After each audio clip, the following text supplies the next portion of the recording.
Okay, now check the answer to homework question. See, equalisation levy में ना 6 question थे homework के. अब सुनो, ये सब सम डिस्कस करने के पहले कुछ बातें मेरे को बतानी है. लुक हियर, इक्वलाइजेशन लेवी में ये देखो, मैंने तुमको 2 टाइप का इक्वलाइजेशन लेवी बताया था. एक पार्ट 1 वाला था जिसमें मैंने गूगल का एग्जाम्पल लेके पढ़ाया था. फिर पार्ट 2 के अंदर भी 2 वेरिएंट थे. एक में अमेज़ॉन का एग्जाम्पल लेके पढ़ाया था और एक में फेसबुक का एग्जाम्पल लेके पढ़ाया था. वो यूएस का टीचर इंडियन स्टूडेंट्स को टारगेट करने के लिए ऐड कर रहा है. तो सुनो, उसमें कुछ बताना है. ये जो पार्ट 1 वाला इक्वलाइजेशन लेवी है ना, उसको बोलते हैं सेक्शन 165. लेकिन ये section 165 is not of income tax act 1961. क्योंकि इक्वलाइजेशन लेवी मैंने क्या बोला, it is not income tax, it is different from income tax. लेकिन क्या इन लोग ने इसका कोई अलग से एक्ट नहीं बनाया. तो फिर ये सेक्शन कहाँ से है मालूम है? Finance Act 2016. एक्चुअली 2016 के बजट में अनाउंस हुआ था ना. और जब 2016 का बजट आया था ना, तो हर बजट स्टार्टिंग में तो बजट होता है, लेकिन जब वो बजट पास हो जाता है ना, तो it becomes a finance act. And फिर उस फाइनेंस एक्ट में से जो प्रोविजंस होते हैं ना, उसको मेन एक्ट में ट्रांसफ़र कर देते हैं. लेकिन इसका तो कोई मेन एक्ट है ही नहीं. इनकम टैक्स का तो मेन एक्ट है इनकम टैक्स एक्ट 1961. तो इनकम टैक्स के अमेंडमेंट्स भी बजट में आते हैं, फिर वो फाइनेंस एक्ट बनता है, लेकिन फिर वो मेन एक्ट में इनकॉर्पोरेट हो जाते हैं. लेकिन इक्वलाइजेशन लेवी का कोई सेपरेट एक्ट नहीं है. इसलिए कल को कोई बोले तो ये सब प्रोविजंस फिर कहाँ लिखे? वो बजट का जो मेन फाइनेंस एक्ट वाला कॉपी है ना, उसमें ही लिखा हुआ है. तो ये जो मैंने बोला section 165, this is section 165 of Finance Act 2016. सी क्यों बता रहा हूँ? क्योंकि अपने अभी सम डिस्कस कर रहा हूँ ना, तो सम में जब हम लोग आंसर लिखते हैं ना, तो अपने को एक कोट करना पड़ता है कि as per section 165 of Finance Act 2016 equalisation levy आएगा. और जो दूसरा इक्वलाइजेशन लेवी है ना, उसका 165A है. उसमें भी क्या बोलना चाहिए? Finance Act 2016. जबकि सी, वो दूसरा वाला इक्वलाइजेशन लेवी 2020 के बजट में आया था. लेकिन वो 2020 के बजट में अमेंडमेंट्स आए थे, लेकिन उसको इनकॉर्पोरेट किया था फाइनेंस एक्ट 2016 में. मतलब इक्वलाइजेशन लेवी का मेन घर फाइनेंस एक्ट 2016 है, क्यों पहली बार उस बजट में आया था. फिर बाद में जो दोबारा अमेज़ॉन वाला जो मैंने पढ़ाया था, वो आया भले 2020 में था, लेकिन उसको इनकॉर्पोरेट किया था फाइनेंस एक्ट 2016 में. ओके, तो ये सेक्शन मुझे बताना था 165 एंड 165A. और एक चीज़ बतानी थी, फिर मैं डिस्कस करता हूँ. सी, इधर गूगल वाला एग्जाम्पल देखो, ऊपर वाला. उसमें मैंने बताया ना, वो लोग इंडिया से एडवर्टीजमेंट रेवेन्यू कमाते हैं, तो उसमें इक्वलाइजेशन लेवी TDS की तरह कट के जाता है. तो इसमें ना, जो गूगल है ना, उसके लिए एक सेक्शन खोला है इंडिया में कि वंस तुम्हारा इक्वलाइजेशन लेवी कट गया, आपको इनकम टैक्स के अंडर अलग से टैक्स नहीं आएगा. और वो बोलने के लिए एक सेक्शन है, सेक्शन 1050. मीन्स ये सेक्शन गूगल को प्रोटेक्ट कर रहा है. गूगल को क्या बोला है कि अभी तू चिंता मत कर, एक बार तेरा 6% इक्वलाइजेशन लेवी कट गया है, तो अब तुझे इनकम टैक्स डिपार्टमेंट परेशान नहीं करेगा कि तुम इनकम टैक्स भरो.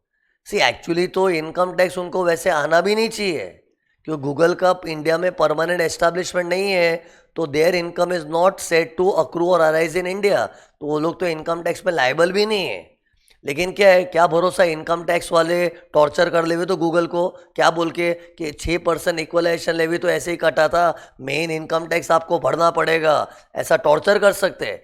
इसलिए गूगल को प्रोटेक्ट करने के लिए क्या बोला है कि देखो भाई, आपका एक बार 6% इक्वलाइजेशन लेवी कट गया ना, then you will not have to separately pay the tax on your income from India and you will be exempt under section 1050. Same चीज इधर भी है. ये देखो, इधर अमेज़ॉन वाला एग्जांपल था ना, अमेज़ॉन एक बार 2% वाला इक्वलाइजेशन लेवी भर दी, तो उसको अंडर इनकम टैक्स अलग से कुछ टैक्स नहीं भरना पड़ेगा. सी, एक्चुअली तो अंडरस्टूड है, इनकम टैक्स में टैक्स आएगा ही नहीं. इनकम टैक्स नहीं आ पा रहा है, तभी तो इक्वलाइजेशन लेवी चालू किया. लेकिन सी, अभी हम लोग लॉजिकली सोच रहे हैं ना, इसलिए. लेकिन इनकम टैक्स डिपार्टमेंट में कितने एम्प्लॉई होते हैं ना, वो कई बार लॉजिकली नहीं सोचते. वो लोग क्या है, थोड़ा कई भी मैकेनिकली बहुत बार काम करते हैं, वो लोग क्या बोलते हैं, नहीं इक्वलाइजेशन लेवी तो ऐसे ही टाइम पास का था, मेन इनकम टैक्स आपको भरना पड़ेगा, तो इनकम टैक्स के नाम का टॉर्चर कर सकते हैं, तो उनको प्रोटेक्ट करने के लिए सेक्शन 1050 खोला है।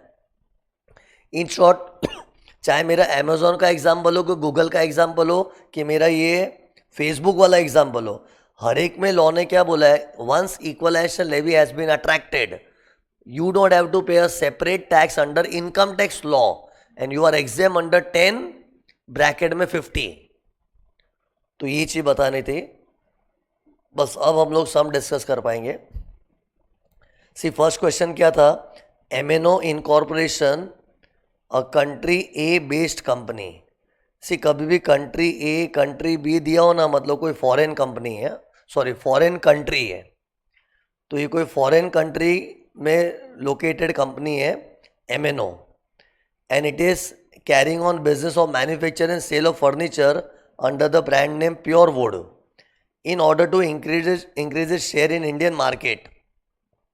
It launched massive advertisement campaign for the purpose of online advertisement. It utilized the services of PQR Incorporation, a country Y based company which also owns and operates a digital platform. समझिए ना क्या बोल रहे हैं, वहीं से एक foreign country ए है, वहाँ पर कोई कंपनी है, उन लोग को इंडिया में अपना बिजनेस फैलाना है, तो उन लोग ने एग्रेसिवली एडवर्टीजमेंट के कैंपेन्स ऑर्गेनाइज किए, और उस चक्कर में इन लोग ने कुछ ऑनलाइन एडवर्टीजमेंट का भी प्लान बनाया है। और ऑनलाइन एडवर्टीजमेंट के लिए किसको अप्रोच किया, PQR को, ओके। और PQR का क्या बोल रहे हैं, it owns and operates a digital platform. फिर लिखा था gross receipts of PQR from provision of such services is 3 crore. मतलब PQR ने एडवर्टीजमेंट से कितना रेवेन्यू जनरेट कर लिया, 3 करोड़। फिर during the previous year 24-25 MNO paid 5 lakhs to PQR for such services. See actually 3 crore तो क्या है मालूम है, PQR का total revenue from online advertisement transactions, उसका एक टोटल रेवेन्यू है, लेकिन उसमें MNO ने PQR को कितना दिया था, उसने 5 lakhs दिया था एडवर्टीजमेंट के लिए, ओके। फिर क्या लिखा, discuss the tax implication on such payment and receipt in the hands of MNO and PQR respectively if. अब इसमें 3 सिचुएशन दी है।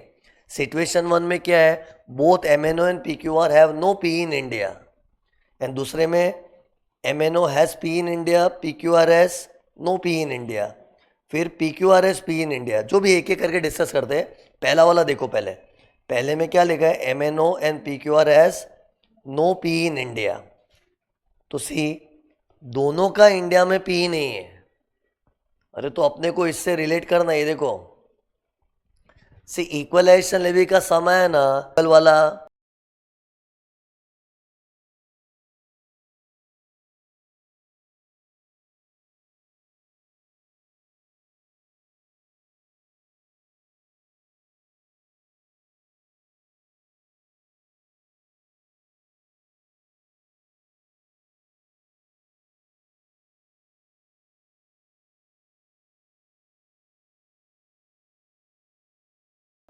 जिसमें गूगल वाले में कंडीशन क्या थी, इधर क्या देखो, ये वाले से देखो समझेगा। गूगल वाले में कंडीशन क्या थी, गूगल जैसा कोई NR विदाउट पी होना चाहिए जिसके प्लेटफॉर्म पे ऐड हो रही है, और ऐड करवाने वाला शुड बी रेसिडेंट और NR विथ पी।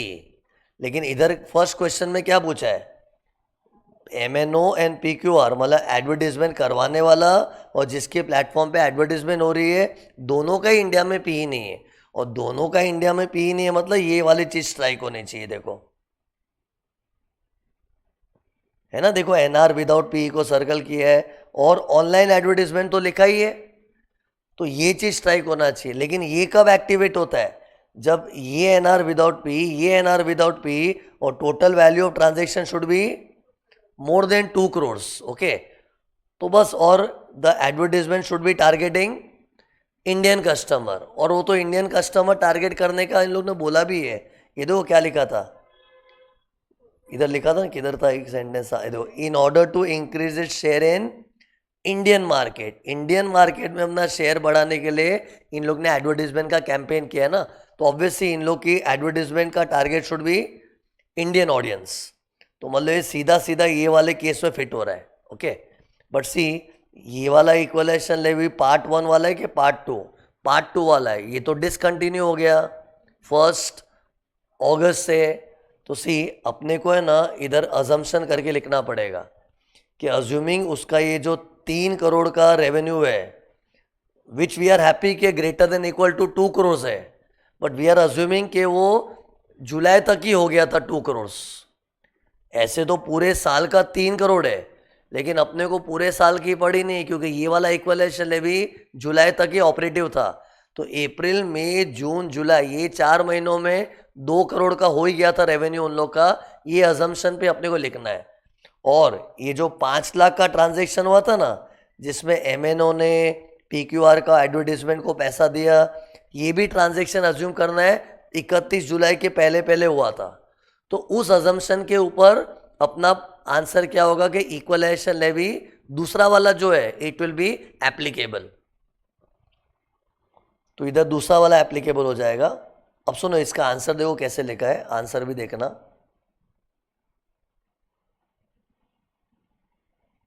वेट एक सेकंड।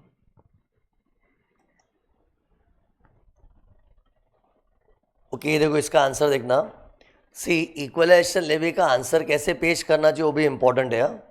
सी क्वेश्चन ने पूछा क्या था में डिस्कस दी टैक्स इम्प्लीकेशन।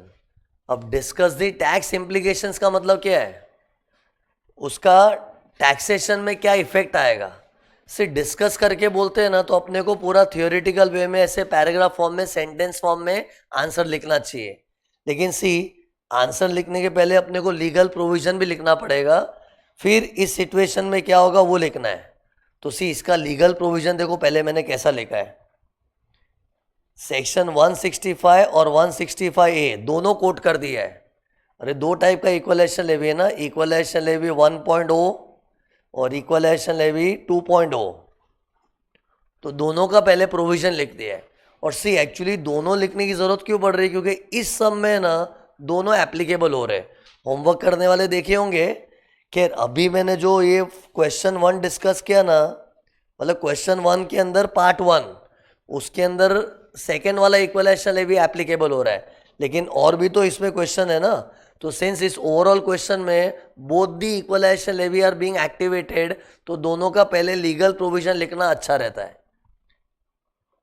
तो सी मैंने फर्स्ट वाला इक्वलाइजेशन लेवी दूसरा वाला दोनों का लीगल प्रोविजन लिखा है। ये देखो पढ़ो कैसे लिखा है। वो फर्स्ट वाला मतलब गूगल वाला एग्जाम्पल याद रखो, उसके लिए क्या लिखा देखो, 6% equalisation levy on online advertisement, उसके लिए this is attracted if following conditions are satisfied. तो सी मैंने जो कंडीशन दी थी वही लिखी है। First condition transaction online advertisement का होना चाहिए। और एक चीज़ ना सी मैंने पढ़ाते टाइम तुमको क्या बोला था, इधर देखो ऐसा मैंने ड्रॉ किया था, नहीं देखो कि ऑनलाइन एडवर्टीजमेंट होना चाहिए। 5 पॉइंट पढ़ाए थे ना, एक्चुअली लॉ में क्या लिखा है, ऑनलाइन एडवर्टीजमेंट और अदर स्पेसिफाइड सर्विसेज। मीन्स और भी कोई सर्विसेज स्पेसिफाई कर सकते हैं, लेकिन वो आज तक स्पेसिफाई नहीं की है। ऑनलाइन एडवर्टीजमेंट का बोल के चालू किया था वही रखा है, लेकिन जिस वक्त ओरिजिनली अनाउंस हुआ था ना, लॉ में लिखा था online advertisement and other specified services, लेकिन वो अदर स्पेसिफाइड सर्विस में कुछ है नहीं। वो तो उन लोग ने अपने हाथ में रखा है, कुछ स्पेसिफाई कर सकते हैं फ्यूचर में। लेकिन ये बोल क्यों रहा हूँ अभी मैं, क्योंकि अपने को आंसर में ऐसा लिखना पड़ता है।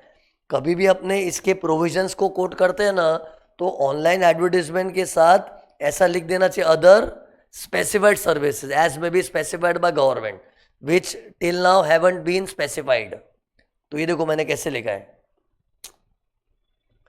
Transaction is of online advertisement और other specified service.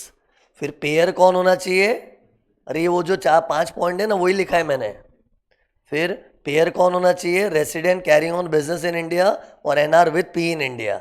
Receiver NR without P होना चाहिए, मतलब गूगल। और aggregate amount paid during the year should be more than 1 lakh. और ये 1 लाख कैसा था, एक जन टू एक जन के सब जन टू एक जन, एक जन टू एक जन बताया था ना वैसा वाला। इधर 4 ही पॉइंट क्यों बने, क्योंकि 6% तो ऊपर लिख दिया ना मैंने। ऐसे गिना के कितने पॉइंट बताए थे, 1 2 3 4 5। फिर दूसरा वाला इक्वलाइजेशन लेवी उसका भी प्रोविजन लिख दिया है। ओके सी, दूसरे वाले इक्वलाइजेशन लेवी का प्रोविजन कैसे लिखना चाहिए बताओ। इसको प्रोविजन कैसे एक्सप्रेस करोगे, अपने तो एग्जाम्पल के थ्रू पढ़ लिए ना। एग्जाम में जब लिखना पड़ता है तो ऐसे अमेजोन ऐसे कैजुअली थोड़ी लिख सकते हैं, अपने को प्रॉपर लीगल प्रोविजन लिखना चाहिए। तो सी मैं कैसे बोल रहा हूं, मैंने कैसे पढ़ाया था, 3 चीज बताई थी। कस्टमर इंडियन होना चाहिए, प्लेटफॉर्म अमेजोन जैसा कोई एनआर विदाउट पीई का होना चाहिए, और प्रोडक्ट किसका होना चाहिए, वो भी एनआर विदाउट पीई का। ऐसे बोला था ना। तो सी, जिसका प्लेटफॉर्म है ना अमेजोन, उसको इंग्लिश में क्या बोलते हैं, ई कॉमर्स ऑपरेटर। जिसकी वेबसाइट से शॉपिंग करते हैं उसको क्या बोलते हैं, ई कॉमर्स ऑपरेटर। सी ये वर्ड क्यों बता रहा हूं, ताकि अपने को वैसे लिखना पड़ता है। अपने मन में एग्जाम्पल बसा हुआ है, हम लोग आंसर दे पाएंगे, लेकिन बाद में खाली ऐसे येस नो में आंसर नहीं देना ना, प्रोविजन भी लिखना पड़ता है। तो इधर कैसे लिखना चाहिए कि ये वाला equalisation levy will be activated if the e-commerce operator, मतलब मन में अमेजोन है, is NR without P and the customers are Indian customer, means those who reside, those who are resident of India, or if non-resident they use IP address of India. फिर product should be of NR without P। सी जिसका product है उसको बोलते हैं e commerce participant. तो e commerce participant भी कौन होना चाहिए, एनआर विदाउट पी वाला। अरे ये ऐसा लिखना पड़ता है अपने को। तो ये देखो अरे मैं क्या कर रहा हूँ मालूम है, आंसर में पहले प्रोविजन लिख रहा हूँ, फिर मैं ये जो क्वेश्चन पूछा था ना उसको एड्रेस करूंगा कि इसका क्या आंसर आना चाहिए। ओके तो सी ये वाला प्रोविजन देखो कैसे लिखा है, e-commerce operator is NR without P, मतलब वही Amazon. Product is owned by NR without P, customers are Indian customer, और टोटल कंसिडरेशन पूरे साल का कितना होना चाहिए, greater than equal to 2 crore. वो भी किस पीरियड में, 1 अप्रैल से 31 जुलाई। एक्चुअली तो लॉ में क्या लिखा है, aggregate turnover of the whole year should be greater than equal to, ये देखो 2 करोड़। लेकिन मैंने बोला ना कि 1 अगस्त से ये बंद हो चुका है, तो अपने तो 2 करोड़ के लिए खाली कौन सा पीरियड देखेंगे, 1 अप्रैल से 31 जुलाई तक का। तो देखो इधर मैंने स्पेसिफाई किया है। एंड फिर देखो इधर एस्ट्रिक मार्क करके ना फेसबुक वाला भी लिखा है क्या, कि 2% वाला इक्वलाइजेशन लेवी वैसे केस में भी आता है। कैसे, फेसबुक वाले केस में, जिसमें ऐड करवाने वाला यूएस का टीचर था ना, एनआर विदाउट पी, और जिसके प्लेटफॉर्म पे ऐड हो रहा है वो भी एनआर विदाउट पी, लेकिन advertisement is targeting Indian customer, वो भी इधर लिखा है। मतलब इन शॉर्ट सी मैंने ना पहले पूरा प्रोविजन लिख दिया, पार्ट 1 पार्ट 2 का। अब मेन आंसर, फर्स्ट क्वेश्चन में क्या पूछा था, अगर एमएनओ और पीक्यू और दोनों का इंडिया में पी नहीं है, तो अपने आंसर डिसाइड कर लिया ना इसका, दोनों का नहीं है मतलब ऐसा वाला इक्वलाइजेशन लेवी आ गया। तो सी उसका आंसर कैसे लिखा है, if the service provider PQR and service receiver MNO both are NR without P, then equalisation levy 2% attracted on 5 lakhs। फिर being amount received by PQR and e-commerce operator for MNO for online advertisement which targets Indian customer। मतलब 2% वाला equalisation levy आएगा, लेकिन मैंने assumption लिखा है कुछ। क्या लिखा है assumption, assuming the gross receipts of PQR from 1 April to 31 July exceeds 2 crore. अब तुम लोग बोलोगे सर अज्यूमिंग क्यों लिखा है, वो तो सम में दिया था ना। सी सम में जो 3 करोड़ दिया था ना वो तो पूरे फाइनेंशियल ईयर का था, लेकिन अपने को पूरे फाइनेंशियल ईयर का मेजरमेंट करना ही नहीं है, बिकॉज ये 1 अगस्त से बंद हो चुका है। तो अपने क्या अज्यूम करे, 3 करोड़ तो हुआ था, लेकिन उसमें जुलाई तक ही 2 करोड़ हो गया था। क्यों, जुलाई तक अगर 2 करोड़ नहीं होता तो जुलाई के बाद का तो काउंट ही नहीं करते, क्योंकि इक्वलाइजेशन लेवी बंद हो चुका है। तो देखो अप्रैल से जुलाई तक का अमाउंट एक्सीड्स 2 करोड़, और अपने जो 5 lakhs का एडवर्टीजमेंट ट्रांजेक्शन हुआ ना, वो भी अजम्पशन है कि वो ऑन और बिफोर 31 जुलाई हुआ है।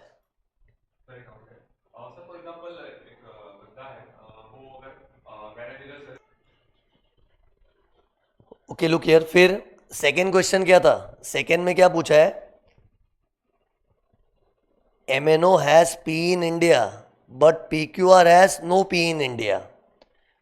MNO कौन है? ऐड करवाने वाला, मतलब एडवर्टीजमेंट करवाने वाले का P है, तो ये तो ऐसा वाला हो गया ना, ऐड करवाने वाले का P है तो मतलब NR विद P, और जिसके प्लेटफॉर्म पे ऐड हो रहा है वो NR विदाउट P है, मतलब PQR, इस सब में PQR, तो ये MNO है और ये PQR है, तो ऐसा वाला इक्वेलेशन ले भी आ जाएगा। और इसमें ना उनके बीच जो ट्रांजेक्शन हुआ है वो मोर देन 1 लाख होना चाहिए था, तो 5 लाख है तो आएगा। तो ये पढ़ो क्या लिखा है, if MNO is NR with P then equalization levy of 6% is attracted on 5 lakhs because वो amount is exceeding 1 lakh, 1 lakh का थ्रेशोल्ड था ना। एंड फिर लिखा है accordingly MNO is required to deduct equalisation levy, ये TDS की तरह कट करके देना पड़ता है ना 6%। फिर non deduction of equalisation levy would attract disallowance, मैंने कहा TDS जैसे नहीं काटते तो खर्चा डिसअलाउड होता है, तो वैसे ये भी कट नहीं किया तो खर्चा डिसअलाउड हो जाएगा। एंड फिर ये देखो क्या लिखा है, since equalisation levy is attracted on 5 lakhs the said amount is exempt from income tax by virtue of 1050। ये मैंने पढ़ा था ना स्टार्टिंग में कि एक बार इक्वलाइजेशन लेवी का लग जाता है ना लेवी, तो इनकम टैक्स के अंडर कुछ अलग से टैक्स नहीं आएगा, आना भी नहीं चाहिए, क्योंकि जिस लोग का इंडिया में पी नहीं है इनकम टैक्स वैसे भी नहीं आना चाहिए, लेकिन फिर भी उनको प्रोटेक्ट करने के लिए लॉ में सेक्शन रखा था, बोला था ना मैंने 1050 में बोला है कि तुमको इनकम टैक्स में कोई आंच नहीं आएगी क्योंकि इक्वलाइजेशन लेवी से गवर्नमेंट का पेट भर चुका है। ओके सी, ये सब तुमको क्या समझेगा, इतना सब क्यों लिखा है मैंने? ये देखो क्वेश्चन में क्या पूछा था, इम्प्लीकेशंस बताना है, तो इम्प्लीकेशन मतलब पहले तो इक्वलाइजेशन लेवी आएगा कि नहीं आया, तो उसको नहीं फॉलो किया तो उसके क्या इम्प्लीकेशंस है, तो इम्प्लीकेशन में अपने को ये भी लिखना है कि करना पड़ेगा, और नहीं किया तो क्या होगा वो लिख दो। खैर तुम लोग इतना डिटेल ना लिख के इतना भी लिख के आते हैं ना कि इसमें 6% वाला इक्वलाइजेशन लेवी आएगा तो भी चलता है, ये थोड़ा मैंने एक्स्ट्रा ही लिखा है क्या, कि अगर नहीं काटा तो 40A में डिसअलाउड हो जाएगा, और बाद में एक बार इक्वलाइजेशन लेवी कट गया तो कमाने वाले को इनकम टैक्स की कोई आंच नहीं आएगी, ये मैंने एक्स्ट्रा में लिखा है। ओके बाकी सी थियोरेटिकल वे में होता है, जितना ज़्यादा भी लिख दिया तो कुछ उसका कोई डिफाइंड नहीं है कि इतना ही लिखना है अपने को। फिर एक और क्वेश्चन क्या था, एक से ना, फिर थर्ड पॉइंट देखना क्या है, PQR incorporation as P in India. ये PQR कौन है मालूम है क्या? जिसके प्लेटफॉर्म पे एडवर्टीजमेंट हो रही है, एडवर्टीजमेंट का रेवेन्यू कमाने वाला, और ये देखो क्या लिखा, कमाने वाले का ही P है इंडिया में। तो सी गूगल के लिए इक्वलाइजेशन लेवी क्यों खोला था, क्योंकि उन लोग का इंडिया में P नहीं है, लेकिन इधर गूगल जैसा कौन है, PQR, तो PQR का इंडिया में P है, तो अगर उसका इंडिया में P है तो उसको इक्वलाइजेशन लेवी के जरिए टैक्स देने की जरूरत नहीं है, उसको इनकम टैक्स ही लग जाएगा। ओके एंड क्या लिखा है, advertisement services are effectively connected with such P, मतलब इन लोग का इंडिया में P भी जो है ना वो एडवर्टीजमेंट धंधे का है, नहीं तो क्या हो सकता है जैसे गूगल वाले हैं, गूगल वालों का इंडिया में P है मोबाइल बेचने का, तो एडवर्टीजमेंट वाले धंधे का P तो नहीं है ना, तो इक्वलाइजेशन लेवी आ जाएगा। सी मैंने बोला गूगल को इक्वलाइजेशन लेवी क्यों मारे, क्योंकि इंडिया में P ही नहीं है, तो अगर गूगल का इंडिया में P हुआ भी ना तो एडवर्टीजमेंट धंधे का होना चाहिए, तो इक्वलाइजेशन लेवी से एस्केप हो जाएगा, फिर इनकम टैक्स लगेगा। सो इधर क्या बोल रहे हैं कि उनका P इंडिया में जो है ना वो एडवर्टीजमेंट धंधे से कनेक्टेड है, लिखा ना इधर, advertisement services are connected with such P मतलब कोई प्लेस ऑफ बिजनेस है, और वो प्लेस ऑफ बिजनेस एडवर्टीजमेंट के धंधे को ही मैनेज कर रही है, तो डैट मीन्स एडवर्टीजमेंट के लिए इंडिया में तो वो लोग अड्डा जमा के बैठ गए, और अड्डा जमा के बैठ गए तो फिर इक्वलाइजेशन लेवी नहीं आएगा, फिर इनकम टैक्स ही एप्लीकेबल हो जाएगा एज पर सेक्शन 9। सेक्शन 9 में बोलते हैं ना कि एक बार इंडिया में P हो गया तो income is deemed to accrue or arise in India.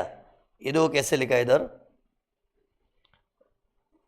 अगर PQR का P है तो क्या लिखा है, equalisation levy would not be attracted where the service provider PQR is NR with P in India and services are effectively connected with such PE. In such case, advertisement income of PQR would be deemed to accrue or arise in India under section 9 and would be taxable under the Income Tax Act in the form of regular income tax and not in the form of equalization levy. तो ये था question number 1। Okay, फिर देखो second question, देखो क्या था।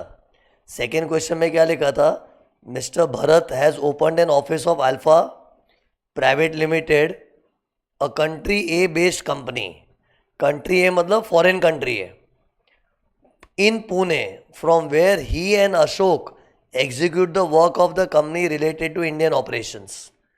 तो मैं अल्फा प्राइवेट लिमिटेड की पुणे में ऑफिस खोली है, किसने, भरत ने, ओके, और वहाँ भरत और अशोक मिलके कंपनी का काम कर रहे हैं, इंडियन ऑपरेशंस को संभाल रहे। तो in short alpha private limited का इंडिया में पी है कि नहीं है ना, पुणे में, तो इंडिया में पी है। फिर क्या लिखा था, alpha private limited is further considering advertising the product on internet using face pad, Facebook के बोले फेस पैड लिखा है। ये सब इंस्टीट्यूट के क्वेश्चन है।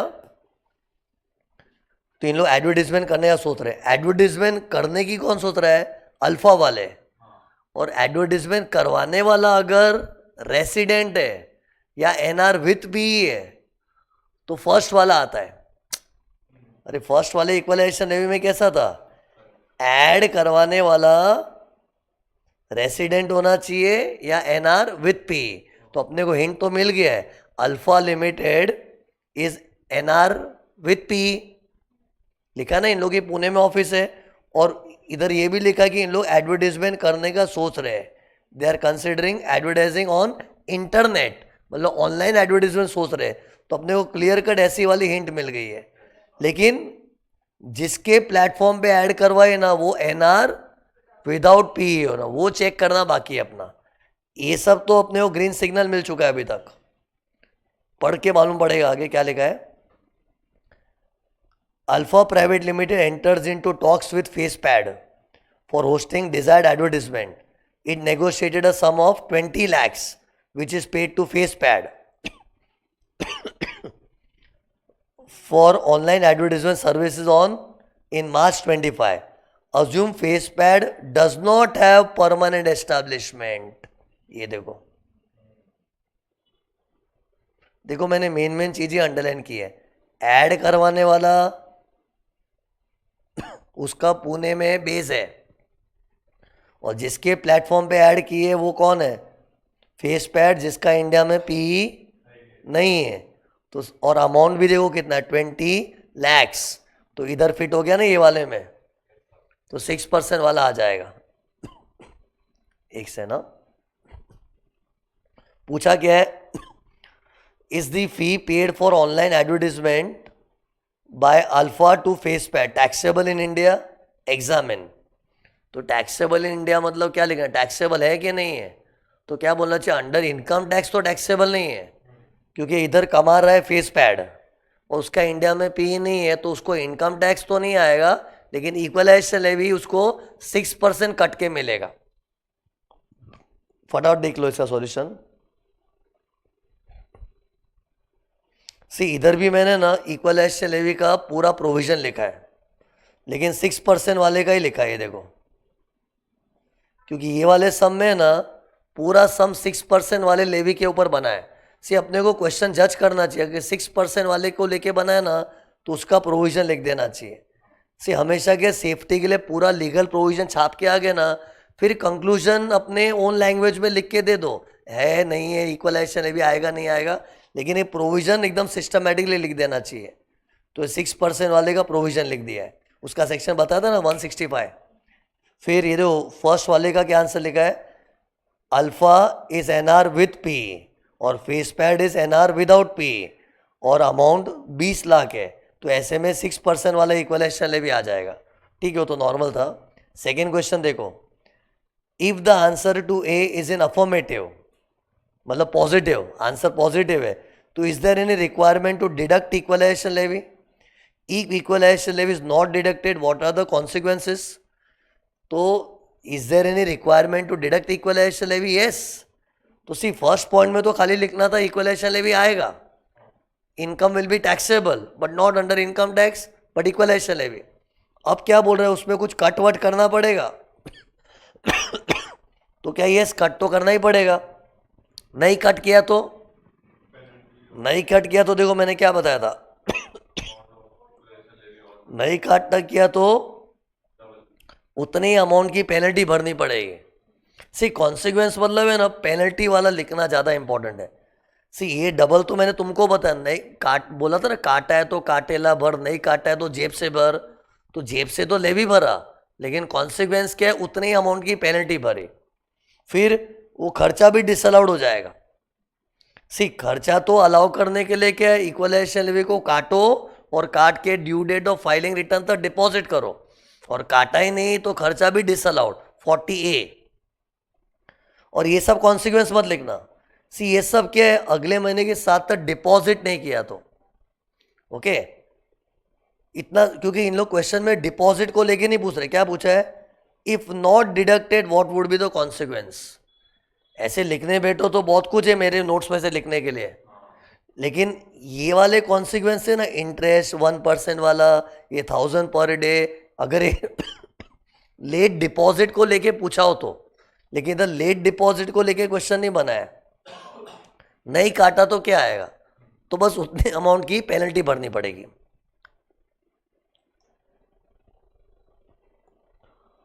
तो ये सेकेंड वाले का भी आंसर फटाफट देख लो एक बार, क्या लिखा है, डिडक्ट तो करना पड़ेगा इक्वलाइजेशन लेवी, और डिडक्ट करके अगले महीने की 7 तारीख को जमा भी करना पड़ेगा। ओके, एंड फिर अगर नहीं डिडक्ट किया तो उतने ही अमाउंट की पेनल्टी। ये 1,20,000 कैसे आया ना, समझा? अरे इधर ट्रांजेक्शन 20 लाख का हुआ था ना, 20 लाख का ट्रांजेक्शन है, तो 20 लाख के ऊपर 6% कितना होता है, 1,20,000। तो वही लिखा है कि अगर नहीं काटा तो उतने अमाउंट की पेनल्टी भरनी पड़ेगी, और वो खर्चा भी डिसअलाउ हो जाएगा। फिर अगला क्वेश्चन देखो क्या है, as per which action plan of BEPS was this provision incorporated in Indian tax laws? See ये एक्शन प्लान रिलेटेड क्वेश्चन है ना, अभी डिस्कस करेंगे मतलब नहीं, क्योंकि इसका अलग चैप्टर है, एक अलग चैप्टर होने वाला है बेप्स एक्शन प्लान्स। वो बेप्स एक्शन प्लान्स में ना टोटल 15 एक्शन प्लान्स है। तो ये एक्शन प्लान क्या होता है छोड़ो ना, मैं डिस्कस करके मतलब नहीं है, लेकिन ये क्वेश्चन एकदम सिंपल है, प्रोवाइडेड वो एक्शन प्लान का चैप्टर हो गया तो इसको मैं अभी डिस्कस नहीं कर रहा हूं, क्योंकि एक सेकंड। ओके, फिर ये वाला क्वेश्चन तो मैंने क्या बोला, वो एक्शन प्लान का एक चैप्टर अपना बाकी है, वो होते ही समझ जाएगा। ये जो पूछा ना as per which action plan, तो आंसर तो दे दूंगा as per action plan number 1, लेकिन वो 15 एक्शन प्लान्स है क्या, वो चीज ही क्या है, तुमको टॉपिक ही पता नहीं है। लेकिन वो टॉपिक होने के बाद ये क्वेश्चन कोई बड़ा नहीं है, खास नहीं है, इसलिए इसको मैं टच भी नहीं कर रहा हूं। फिर what is the provision incorporated in Indian tax law to avoid double taxation of such income? तो सेक्शन 1050 का सेक्शन खोला ही क्यों है, ताकि क्या है, इक्वलाइजेशन लेवी लग गया ना तो उसमें बाद में अलग से इनकम टैक्स नहीं आना चाहिए, तो इनकम टैक्स में एग्जेम करने के लिए सेक्शन 1050 रखा है। सी एक्चुअली तो कितने लोग यही सोचते सर इनकम टैक्स तो वैसे भी नहीं आ रहा है ना, बराबर ही हम लोग समझते हैं, लेकिन इनकम टैक्स में जो इनकम टैक्स ऑफिसर होते हैं वो लोग तो उनको in spite of equalisation levy income tax में भी इन लोग टैक्स मार सकते हैं, डबल टैक्स कर सकते हैं, लेकिन इनकम टैक्स में अलग से टैक्स ना आवे ना, उसके लिए सेक्शन 1050 खोला हुआ है। तो ये पूछा ना व्हाट इज द प्रोविजन, तो provision is section 1050 which will exempt whom face pad, once equalization levy has been deducted, face pad will be exempt from income tax under section 10(15). बस खाली मैंने ये वाला डिस्कस नहीं किया है, वो एक्शन प्लान के टॉपिक में तुमको समझ जाएगा। फिर क्वेश्चन 3 के बाद क्वेश्चन 4 है ना, एकदम स्ट्रेट फॉरवर्ड सम में होमवर्क करने वाले देखे होंगे, डायरेक्ट सॉल्यूशन से चेक कर लेना। Okay, we can save time there. हाँ, क्वेश्चन 4 देखो।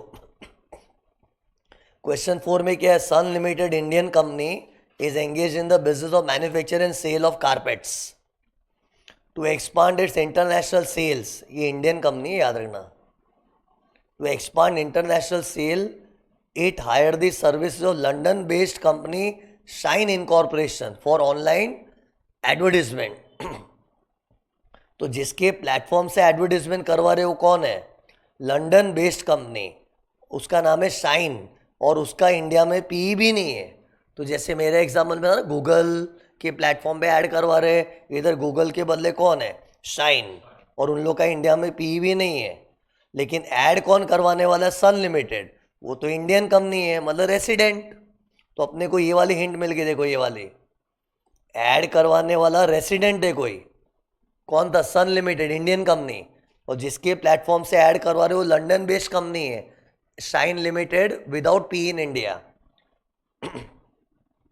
एंड फिर क्या लिखा था, during the previous year 24-25 Sun Limited paid 5 lakhs and deducted equalization levy on 15th March 25 and credited to the account of central government on 15th of May।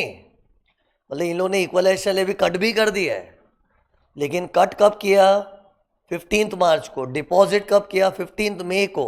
करना कब चाहिए, अगले महीने की 7 तारीख को, लेकिन इन लोग ने लेट किया है ना। तो वही तो क्वेश्चन में पूछ रहे, calculate the interest and penalty. तो इंटरेस्ट कितना आएगा, अगले महीने की 7 के बियॉन्ड जितना भी गया 1%, लेकिन ये अगले महीने की 7 के आगे गिनना है। तो अगले महीने की 7 मतलब 15 मार्च को तो काटा है, तो अगले महीने की 7 मतलब 7 अप्रैल, तो 7 अप्रैल के बाद गिनना है। तो अप्रैल भी आ गया और मई भी आ गया, क्योंकि मई में डिपॉजिट किया है। 2 महीने का इंटरेस्ट आएगा 1%, और पेनल्टी 1000 पर डे। कितने दिन डिले हुआ है, 15th मार्च का, सॉरी, अपने को कब डिपॉजिट करना था, 7 अप्रैल तक।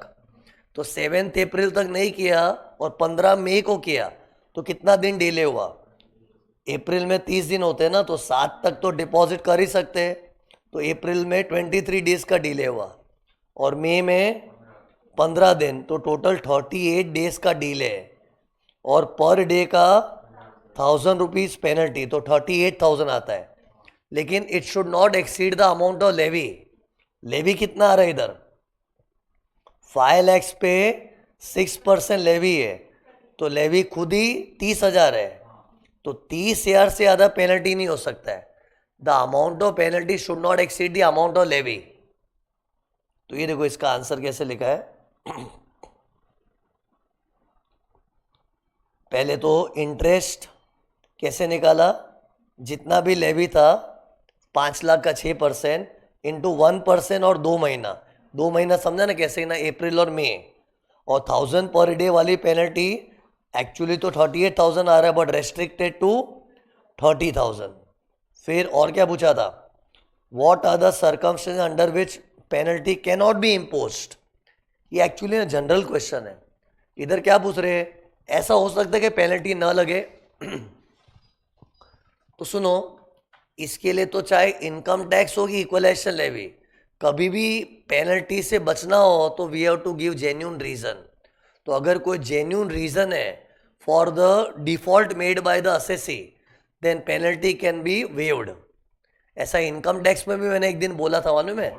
तो वैसे इनकम टैक्स में सेक्शन 273B में लिखा है कि किसी भी पेनल्टी से बचना है तो जेन्यून रीजन बता दो, इनोसेंस बता दो कि मैं गिल्टी नहीं हूँ, इनोसेंटली भूल चूक में हो गई, तो भूल चूक माफ करो, तो माफ कर देते। बट वो 273B कब लिखना चाहिए, इनकम टैक्स है, तो ये इनकम टैक्स नहीं है। अरे 273B तो इनकम टैक्स एक्ट में दिया है, और इक्वलाइजेशन लेवी के प्रोविजंस तो वो 165 में ऑन एंड ऑन दिए हुए सब।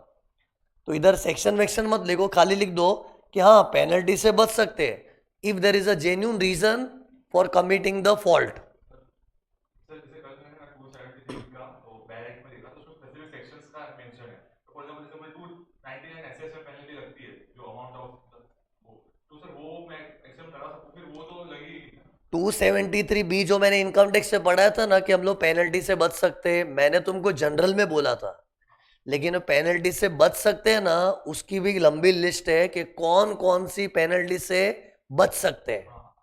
मैंने 273 भी मैंने पढ़ाते टाइम ऐसा पढ़ाया था कि कभी भी कोई पेनल्टी का टॉर्चर हो ना तो अपने क्या एकदम सीधे साधे इनोसेंस दिखा दो कि मुझसे गलती से हो गया, जानबूझ के नहीं किया था, मैं ऐसा खराब इंसान नहीं हूँ, ऐसे बहाने देते तो बच सकते हैं ना। तो मैंने तुमको जनरल में बोला था, लेकिन एक्चुअली लॉ में सेक्शन 273 बी में एक लंबी लिस्ट है पेनल्टी की, उन पेनल्टियों से ही छुटकारा मिल सकता है अगर कोई जेन्यून रीजन बता दिया तेरे फॉल्ट का तो। लेकिन वो इतनी लंबी लिस्ट है ना कि ऑलमोस्ट सब पेनल्टी से बचने का स्कोप होता है। हाँ कुछ पेनल्टी तो ऐसी होती है ना उससे तो तुझे बचाव मिलेगा ही नहीं, लेकिन वो लिस्ट याद करने की जरूरत नहीं है। एनीवे से मैं जनरल जोन में चला गया था। 273 बी इनकम टैक्स का सेक्शन है, बट वैसा इक्वलाइजेशन लेवी में भी है कि अगर इक्वलाइजेशन लेवी में अगर कोई भूल चूक हो गई और अगर तुम जेन्यूनली बताओगे इनोसेंटली हुआ था, जानबूझ के नहीं हुआ था, तो बच सकते। ये देखो कैसा लिखा है इसका, if Sun Limited proves to the satisfaction of assessing officer that there was a reasonable cause for such failure, मतलब कोई जेन्यून रीजन से गलती हुई, कोई जानबूझ के नहीं किया, तो पेनल्टी नहीं लगेगी।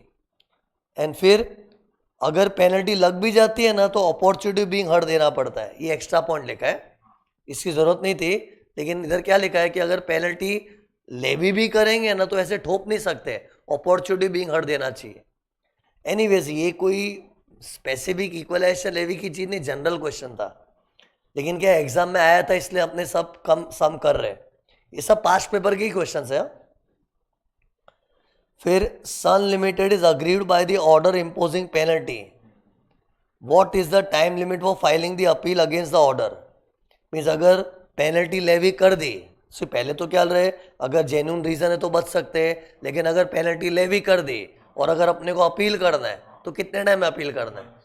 सी पेनल्टी लेवी करने वाला एओ है ना, और एओ से तो कभी भी पीड़ित होते हैं ना, सीधा सीटा में जाना पड़ता है। तुम बोलोगे सर ये सब तो इनकम टैक्स में था, माना इक्वलाइजेशन लेवी एक सेपरेट टाइप का टैक्स है, लेकिन उसका सारा एडमिनिस्ट्रेशन इनकम टैक्स वाले ही संभालते हैं। तो जो एओ वेओ होता है ना, ये वही एओ होता है जो इनकम टैक्स वाला है। तो जिस तरह से इनकम टैक्स में मैंने क्या बोला, हम लोग दुखी होते तो सीटा में अपील करते, तो इधर भी सीटा में अपील करनी पड़ेगी। और सीटा में अपील करने का टाइम है 30 days from the date of receipt of notice और डिमांड। लेकिन इधर नोटिस और डिमांड नहीं है। सी नोटिस और डिमांड का कल्चर तो इनकम टैक्स में है, तो इधर नोटिस और डिमांड से 30 डेज में लिखो। इधर ही देखो, जिस दिन ऑर्डर इम्पोजिंग पेनल्टी आया उसके 30 दिन में अपील कर सकते सीटा में। तो सी तुम लोग बोलोगे ये सब तो सर आपने इक्वलाइजेशन लेवी में पढ़ाया नहीं था, लेकिन see certain things are common which is there in income tax are also applicable in equalisation levy. तो देखो इधर लिखा है 30 दिन में अपील करना है, 30 दिन from the date of receipt of order of AO. और अपील किसको करना है, सीटा को, commissioner of income tax appeal. फिर क्वेश्चन नंबर 5 देखना,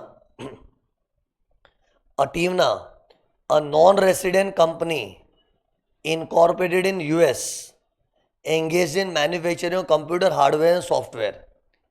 सी पार्टीज को बराबर समझ लिया करो, ये जो कंपनी है ना ये यूएस की कंपनी है और उसका धंधा है हार्डवेयर सॉफ्टवेयर का। It also owns online social networking site Friend Zone. अरे मतलब जैसे इंस्टाग्राम वगैरह होता है ना, तो वैसा उसका एक सोशल नेटवर्किंग साइट है। ऑल्सो क्यों लिखा है, क्योंकि उसके दो धंधे हैं, एक तो कंप्यूटर का धंधा है और एक सोशल नेटवर्किंग वाली साइट है। वो साइट का नाम लिखा फ्रेंड जोन। फिर it exports its products globally including India. Export मतलब यूएस से एक्सपोर्ट करता है, तो इंडिया को भी एक्सपोर्ट करता है, लिखा ना, globally including India, for which it owns a warehouse in Mumbai. ये काम की बात थी। अरे ये यूएस की कंपनी है, लेकिन उन लोग का इंडिया में क्या लिखा है, वेयर हाउस है ना। और वेयर हाउस भी किसके लिए, एक्सपोर्ट करने के लिए। एक्सपोर्ट मतलब यूएस से एक्सपोर्ट हो रहा है, मतलब यूएस से एक्सपोर्ट होना मतलब यूएस से बेच रहे हैं, और वो बेचिंग एक्टिविटी के लिए वेयर हाउस है। और इंडिया में इन लोग ने माल बेचने के लिए कोई जगह ले ली ना, तो it's a permanent establishment. See इधर सेंटेंस भी क्या लिखा है, फॉर विच मतलब for exporting to India they have a warehouse. तो दैट मीन्स पक्का उन लोग का पीई है। बट ये ना, ये पीई कंप्यूटर के धंधे के लिए, ये पीई कंप्यूटर के धंधे। देखो क्या लिखा था, इट एक्सपोर्ट्स इट्स प्रोडक्ट्स, और उसका प्रोडक्ट क्या है, कंप्यूटर हार्डवेयर।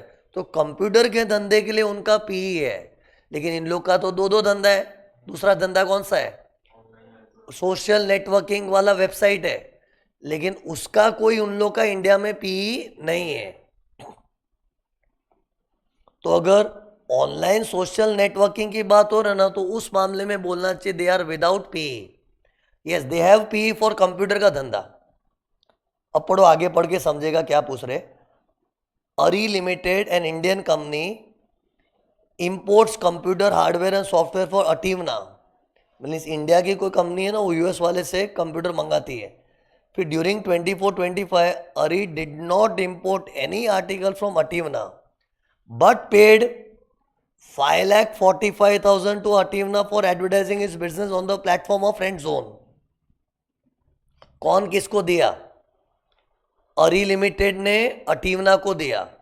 और कभी भी ऑनलाइन एडवर्टीजमेंट होता है ना ऑनलाइन, तो अपने को देखना चाहिए पेयर कौन है, रिसीवर कौन है।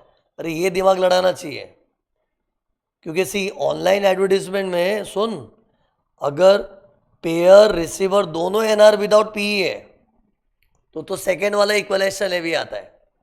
लेकिन ऑनलाइन एडवर्टीजमेंट में पेयर एनआर विद पी या रेसिडेंट है, और रिसीवर एनआर विदाउट पी है, तो फर्स्ट वाला आएगा। और अपने सब में ऐसा वाला बैठ रहा है। कैसे, क्योंकि कौन एडवर्टीजमेंट करवाई, अरी लिमिटेड ने एडवर्टीजमेंट करवाया। और अरी लिमिटेड कौन है, इंडियन कंपनी। और इंडियन कंपनी मतलब it's a resident person carrying on business in India. दिया था ना, अरी लिमिटेड इंडियन कंपनी, और अटीवना इस एनआर विदाउट पी। कोई बोले सर उन लोग को तो इंडिया में वेयर हाउस है ना, लेकिन वेयर हाउस कंप्यूटर के धंधे का है।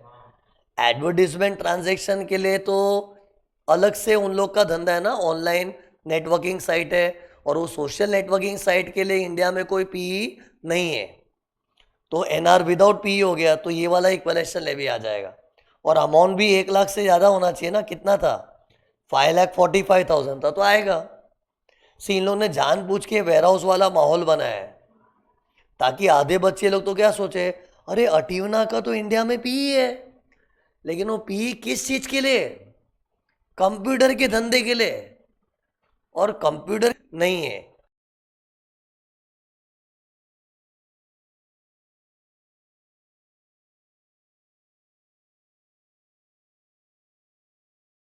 तो ये सीधा सीधा एनआर विदाउट पीई वाला बन गया। हाँ, ऐड करवाने वाला कोई इंडियन कंपनी है तो रेसिडेंट चलता है ना। फिर क्या लिखा था, however Ari limited neither deducts TDS nor equalisation levy on such payment. TDS तो खैर आता भी नहीं है, इक्वलाइजेशन लेवी आ रहा है जो काटना चाहिए था, नहीं काटा है। तो you are required to discuss whether Ari limited was required to deduct equalisation levy और TDS. If yes then discuss the consequences of non deduction. तो सिंपल क्वेश्चन था, फटफट देख लो खाली ये देखो, खाली रेड वाली चीज देखो ना, कि ऑनलाइन से इधर मैंने स्टार्टिंग में लिखा है कि उनके दो धंधे है ना, लेकिन ऑनलाइन सोशल नेटवर्किंग साइट का इंडिया में पीई नहीं है। तो और 1 लाख के ऊपर होते ही इक्वलाइजेशन लेवी 6% का आएगा। एंड फिर लिखना है अगर नहीं काटा तो पेनल्टी लगेगी, जितना नहीं काटा उतना जेब से भरना है, और उतने ही अमाउंट की पेनल्टी। इधर हमेशा वो डायलॉग याद रखो, काटा है तो काटेला भर, नहीं काटा है तो जेब से भर और उतने ही अमाउंट की पेनल्टी भी भर, और वो खर्चा भी डिसअलाउड हो जाएगा। कॉन्सिक्वेंस पूछा तो सब लिख दो जो आता है वो, ज़्यादा लिखा तो मार्क्स कटेगा नहीं, कम मत लिखना। और कॉन्सिक्वेंस मैंने सब बता के रखे, ये देखो, कुछ समझे नहीं सब लिख के आ जाओ क्या क्या कॉन्सिक्वेंस होते हैं। फिर क्वेश्चन नंबर 6 देखना। क्वेश्चन 6 थोड़ा इंपॉर्टेंट, ध्यान से देखना क्या लिखा था। देखो, kiwi incorporation, US based company based in USA, is engaged in manufacturing selling mobile phones globally. It sells each mobile phone for $2,000 US. सी इधर मैं पहले कुछ हाईलाइट करूं, देखो, कीवी, अल्फा, गामा, 3 कंपनी का नाम लिया है। एक यूएसए की है, दूसरी भी यूएसए की है, तीसरी यूके की कंपनी है। ओके, और एक से ना, ये लास्ट वाला सेंटेंस भी देख लो। अरे तो अपना माइंडसेट रेडी रहेगा ना। लास्ट सेंटेंस क्या लिखा था, kiwi, alpha, gamma do not have P in India. और यही 3 कंपनी के बारे में क्या बोला है, एक कीवी जो यूएस की है, दूसरा अल्फा भी यूएस का है, गामा यूके का है, मतलब ये तीनों एनआर है। और नीचे लास्ट में ये भी लिखा था उनका पी नहीं है। तो माइंड क्लियर अपना। ओके, फिर कीवी का तो मोबाइल का धंधा है, अल्फा का क्या धंधा है, Alpha owns and manages website which acts as a marketplace, मतलब अमेजोन टाइप जैसा उसका वेबसाइट है। अमेजोन का मार्केट प्लेस ही तो है जहाँ लोग शॉपिंग करते हैं। फिर and it's a market place for buying and selling of goods and hosting advertisement, मतलब उसने एक ऐसी वेबसाइट बनाई है जहाँ लोग बाग अपना माल बेचते हैं और वहाँ एडवर्टीजमेंट्स भी होती है। फिर गामा क्या है, gamma is engage in selling printer, वो प्रिंटर का धंधा कर रहा है। फिर अब पढ़ो, during 24-25, that is from April 24 से जुलाई 24, कीवी सोल्ड 80,000 मोबाइल्स। कीवी ने अपना माल बेचा है, मतलब किसका माल बिक रहा है, एनआर विदाउट पीई का। अब देखो इन लोग ने अलग अलग प्लेटफॉर्म से उसकी कितनी सेल हुई सब दिया हुआ है। सी सेल किसका हो रहा है, कीवी का मोबाइल बिक रहा है। ओके, और नीचे टेबल में क्या लिखा है, किस प्लेटफॉर्म के थ्रू बिक रहा है। होमवर्क करने वाले देखे होंगे ना एक बार, तो ये पढ़ो, बट ये भूलना मत, इट इज ऑल कीवी का सेल। मैं इसको सर्कल कर देता हूं। ओके, अब देखो पहला क्या दिया, पहले में क्या है, through the platform of alpha incorporation, और किसको बेचा है, रेसिडेंट्स ऑफ इंडिया को। कितना मोबाइल बेचा है, 15,000। तो टेल मी इसमें इक्वलाइजेशन लेवी कौन सा वाला आता है। अरे ये वाला तुम लोग को रिलेट कर पा रहे हो कि नहीं।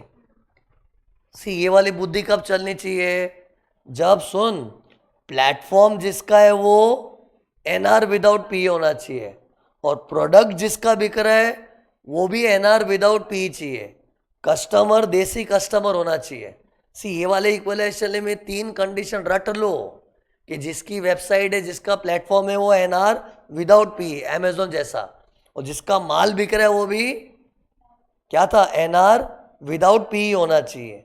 सीधा मैंने वैरायटी बहुत बनाई थी, लेकिन मोटा मोटी जिसका प्रोडक्ट बिक रहा है वो एनआर विदाउट पी चाहिए, कस्टमर देसी कस्टमर होना चाहिए। तो सी इधर ये वाले में तो सब सेट हो गया।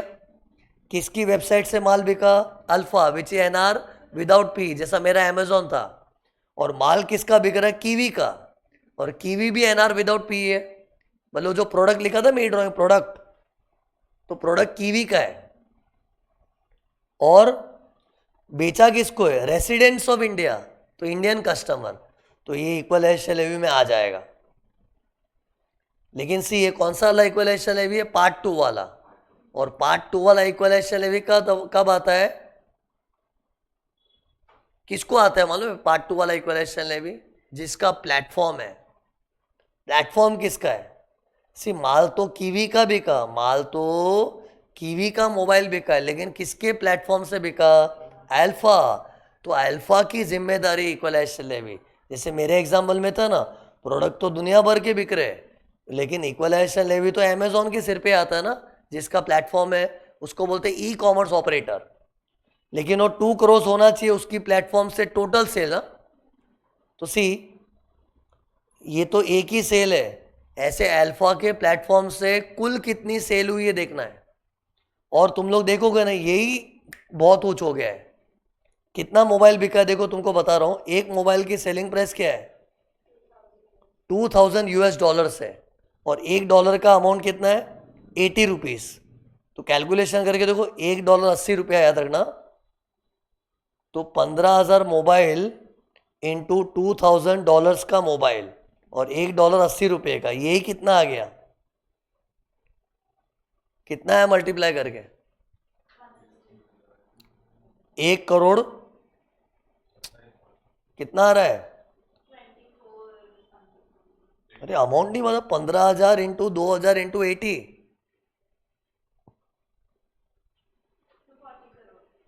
240 करोड़ आ गया ना। तो 2 करोड़ से तो कहीं आगे निकल चुका है। और एक चीज, मैं खाली ये ट्रांजैक्शन नहीं लेना है मेरे को, ये देखो मैंने कैसे बताया था, अमेजोन के प्लेटफॉर्म पे जितनी भी सेल हुई है देसी कस्टमरों को सब एग्रीगेट करके देखना है। लेकिन कैसा, ये जो टिक मार्क वाला था ना वैसा, वो सब गिन के लेना है। अपने तो एक आंकड़े में ही 2 करोड़ हो गया अपना तो, जबकि अल्फा के प्लेटफॉर्म से और भी माल बिका होगा ना। और जो भी है 2 करोड़ हो गया, और ये भी अप्रैल से जुलाई के बीच में हुआ है। और जुलाई के बाद तो इक्वलाइज चले भी सेकेंड वाला बंद ही हो गया ना अगस्त से। तो इन लोगों ने सम ऐसा बनाया कि जुलाई के पहले ही हुआ था, तो ये इक्वलाइज चले भी आएगा, लेकिन कौन भरेगा, अल्फा भरेगा। फिर दूसरे में देखो क्या है, कीवी के मोबाइल बिके किसके प्लेटफॉर्म से, अल्फा के प्लेटफॉर्म से, लेकिन कस्टमर कौन था, ये देख कस्टमर कॉलम में क्या लिखा है, person who are not resident in India sitting in UK. मतलब इंडिया का रेसिडेंट नहीं है तो मैंने क्या बोला, इंडिया का इंटरनेट यूज कर। लेकिन ये तो यूके में बैठ के शॉपिंग किया है, तो यूके में बैठ के शॉपिंग किया है तो वाईफाई इंटरनेट यूके का होगा, और है भी नॉन रेसिडेंट, तो इंडियन कस्टमर के डेफिनेशन में नहीं आएगा। अरे तो ये वाली कंडीशन अटक गई ना, तो ये इक्वलाइजेशन लेवी से बाहर हो गया। तो सिर्फ पहला वाला आएगा, दूसरा वाला नहीं आएगा। फिर अभी कीवी की वेबसाइट से सेल हो रही है, मतलब माल भी कीवी का बिक रहा है और कीवी की खुद की वेबसाइट से, तो ये तो ऐसी वाली फीलिंग देगा। ये देखो अमेजोन का ही प्रोडक्ट बिक रहा था अमेजोन की वेबसाइट से, तो वैसा वाला हो गया ना, तो चलेगा ना। ऐसा थोड़ी कि थर्ड पार्टी प्रोडक्ट होना चाहिए। कंडीशन क्या है, जिसका प्लेटफॉर्म है एनआर विदाउट पी और जिसका प्रोडक्ट है वो भी एनआर विदाउट पी, तो इधर देखो फुलफिल हो रहा है। जिसका प्लेटफॉर्म है वो कीवी है ना, कीवी की वेबसाइट है, एनआर विदाउट पी, और प्रोडक्ट भी एनआर विदाउट पी का। अब तीसरा चीज क्या चेक करना, कस्टमर कौन है, कस्टमर देखो रेसिडेंट्स है। अरे तुम लोग को ये चीज समझा, 3 कंडीशन ही चेक करनी है, एक प्लेटफॉर्म किसका, प्रोडक्ट किसका, दूसरा कस्टमर कौन है, और ये सब कंडीशन फुलफिल हो गई। लेकिन ये वाला इक्वलाइजेशन लेवल किसके सिर पे आएगा, जिसके प्लेटफॉर्म से माल बिक रहा है। तो ये किसके प्लेटफॉर्म से माल बिका है, कीवी के, तो उसको इक्वलाइजेशन लेवी आएगा। तो सी ये जो पहला वाला था ना उसको अलग रखो, क्योंकि वो अल्फा की लायबिलिटी है। सी ये जो 2% वाला सिखाया था ना, वो जिसका प्लेटफॉर्म है, जिसकी वेबसाइट है, जिसकी प्लेटफॉर्म से शॉपिंग होती है, प्लेटफॉर्म वालों को लेवी आता है।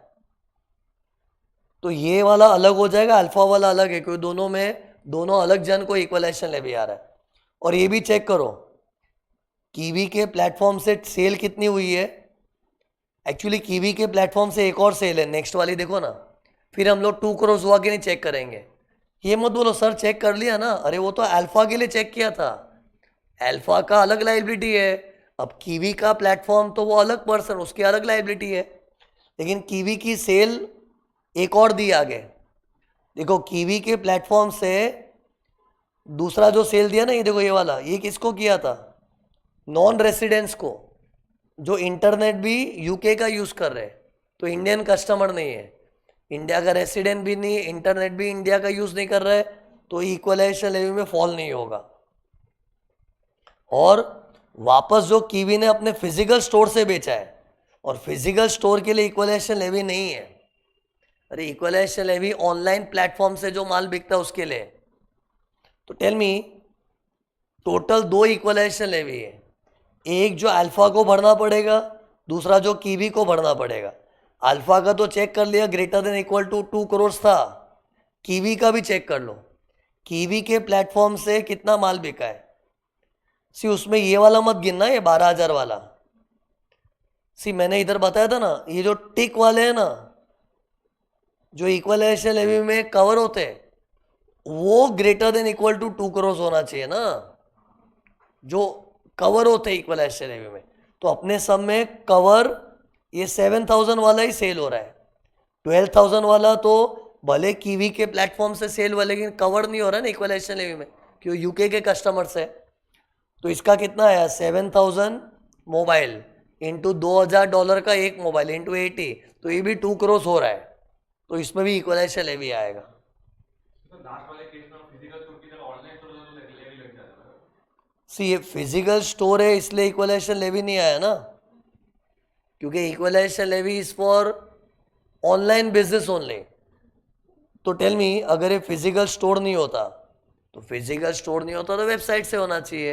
अरे आज की तारीख में मालूम है 2 टाइप की दुकान होती है, एक फिजिकल दुकान और एक वेबसाइट। वेबसाइट दुकान ही होती है।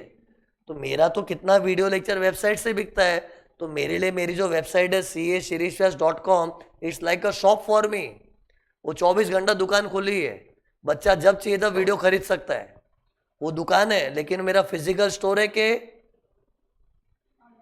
ऑनलाइन स्टोर है, ऑनलाइन स्टोर है।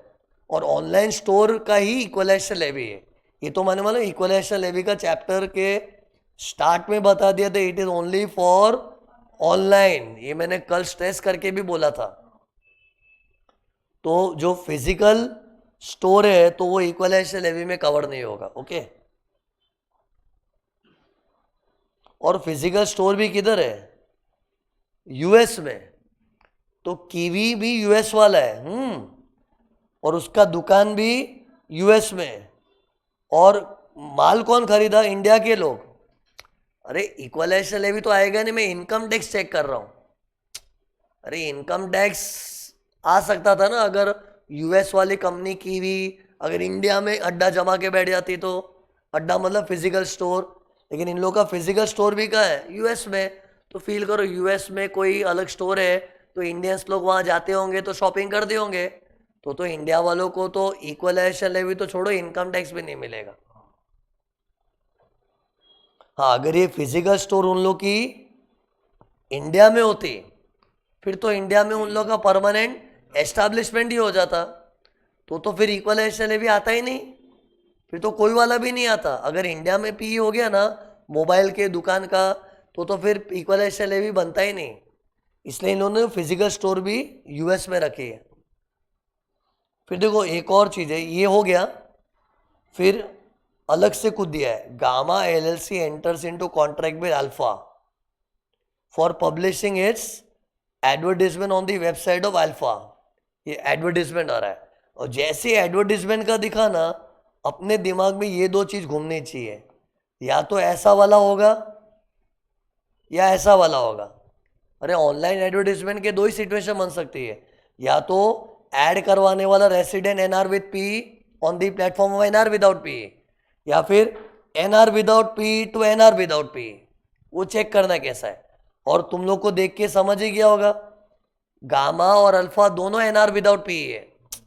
अरे था ना इधर, अल्फा गामा दोनों NR विदाउट P है, और 2 NR विदाउट P के बीच में एडवर्टीजमेंट जैसा कुछ हो रहा है, तो ये वाला चेक करना पड़ेगा। मतलब पार्ट 1 इक्वलाइजेशन लेवी के पार्ट 2। लेकिन सी ये कब हुआ था, मार्च 25 से लेके मार्च के महीने में हुआ था, 1 मार्च टू 31 मार्च। और 1 मार्च 25 मतलब इक्वलाइजेशन लेवी डीएक्टिवेट हो गया ये वाला। अरे ये पार्ट 2 वाला इक्वलाइजेशन लेवी आ रहा है ना, और ये मैंने क्या बोला, पार्ट 2 वाला इक्वलाइजेशन लेवी 1 अगस्त से बंद हो गया है। और ये तो ट्रांजैक्शन ही कब हुआ था, मार्च 2025 में। तो मतलब 1 अगस्त 2024 के बाद था, तो इक्वलाइजेशन लेवी नहीं आएगा। तो सी इधर क्या लिखा था, examine the equalisation levy implication in about transaction. See about transaction है ना, तो मैंने क्या किया देखो, ट्रांजेक्शन वाइज इसका आंसर लिखा है. ये देखो मैंने इसको दिल पे ले लिया इस शब्द को, अबाउट ट्रांजेक्शंस. तो मैंने आंसर कैसे पेश किया देखो, ट्रांजेक्शन वाइज. पहले ये ट्रांजेक्शन को आंसर दिया है, फिर इस ट्रांजेक्शन, हर ट्रांजेक्शन के लिए लिखा है कुछ, फिर लास्ट में नीचे एक और ट्रांजेक्शन था गामा वाला. तो सबका आंसर क्या आएगा, ये वाले ट्रांजेक्शन में इक्वलाइजेशन लेवी आएगा, फिर दूसरे वाले में इक्वलाइजेशन लेवी नहीं आएगा, फिर तीसरे वाले में आएगा, चौथे वाले में नहीं आएगा, पांचवें वाले में नहीं आएगा. ऐसे ट्रांजेक्शन वाइज आंसर लिखा है. दिखाऊं तुमको सॉल्यूशन, पूरा रीड नहीं कर रहा हूं, तुम लोग देख लेना, खाली ऊपर ऊपर से झलक देख लो. सी पहले मैंने ना प्रोविजन लिखा है. मैंने बोला ना इक्वलाइजेशन लेवी का अपना ज्ञान बाद में दिखाना, पहले जो लीगल प्रोविजन है छाप के आ जाओ. क्वेश्चन को बाद में एड्रेस करो, पहले प्रोविजन लिख दो. क्योंकि इंस्टीट्यूट ने जब कभी भी इसका क्वेश्चन दिया है ना, तो पहले इन लोग ने लीगल प्रोविजन लिखा है, फिर क्वेश्चन में जो पूछा है उसको एड्रेस किया है. तो सी इधर मैंने 6% वाला भी प्रोविजन चेप दिया, 2% वाला भी. ओके, एक्चुअली इस सब में ना 6% वाले की जरूरत नहीं थी, ये थोड़ा एक्स्ट्रा ही कर दिया मैंने. ये तुम लोग चाहिए तो भले कट कर सकते हो. क्यों, इसकी जरूरत क्यों नहीं थी, कि ये सम पूरा 2% वाले पे था यार. अरे पूरे सम में क्या मोबाइल बिक रहा है, और बाद में ऑनलाइन एडवर्टीजमेंट था भी, तो वो 2 NR विदाउट पी वालों में था. तो 6% वाले का तो काम ही नहीं था, तो ये लिखो ही मत. ओके, मैं तुमको सॉल्यूशन शेयर करूँ, उसमें ये काट के दे दूंगा. ओके, ये लिखना ही नहीं है. हाँ, 2% वाला इस सब में एप्लीकेबल था, तो उसका पूरा प्रोविजन लिख दिया मैंने. एंड फिर बाद में ये देखो, हर ट्रांजेक्शन के ऊपर से अलग से कमेंट दिया है. 15,000 वाला, ये देखो गिनाओ कितना ट्रांजेक्शन था सब में, 1 2 3 4 5, फिर नीचे गामा वाला 6 ट्रांजेक्शन था. तो मैं खाली डायरेक्ट आंसर दिखा देता हूँ. 6 चीज, 1 2 3 4 5 और 6. लास्ट वाले का तो क्या आंसर था, नॉट अट्रैक्टेड, क्योंकि जुलाई के बाद हुआ था. वो रीड करके समझ जाएगा. ओके, बस मैंने मेन आंसर इधर डिस्कस कर ही दिया है कि इन दोनों पे ही आएगा. ओके, और ये वाला किसके सिर पे आएगा, अल्फा के सिर पे, और ये वाला कीवी के सिर पे. वो 2% वाला है ना, प्लेटफॉर्म जिसका है उसको भरना पड़ता है. तो इक्वलाइजेशन लेवी के सम हो गए.